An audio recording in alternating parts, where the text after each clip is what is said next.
Can you switch majors at UCSD or are you stuck with what you got?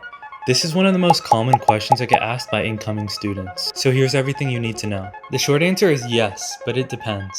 First, is the major you want to switch into capped or uncapped? If the major is uncapped, you literally just submit a request through Triton link on the major or minor tool. Most requests are automatic or approved quickly. If it is capped, these majors are pretty tough to get into. Examples of capped majors are computer science and a lot of the engineering majors. These majors have limited seats because everyone wants them. To switch into one of these, you have to do the selective major application process, which usually opens every summer. To apply, you must do the pre-screening courses required for your major. On top of this, you want to maintain a strong GPA to maximize your chances. Even if you do everything correctly, there is no guarantee that you will get into your desired major. Here are some stats for people who applied to the selective majors. Something to note is that it's a lot easier to switch within department versus outside of your department. If you can't get the major you want, there usually are other options. For example, if you really wanted to do CS but couldn't get the major, you can do math CS, so you can still be taking CS classes. If you're someone who's pre-med like me, it really doesn't matter what you major in as long as you take the required classes to get into med school. I personally major in clinical psychology. In my opinion, there will always be a way to take the classes you want, but if your desired major is super important to you, it might be important to consider other universities where you got accepted to your desired major. There's also a website here that can guide you through alternative major choices for the desired major you wanted. If you got into a capped major, remember that it's always harder to switch out than it is to get back into that capped major. So don't make that mistake too early. So yes, you can switch majors at UCSD, but you have to decide whether that's worth it for you.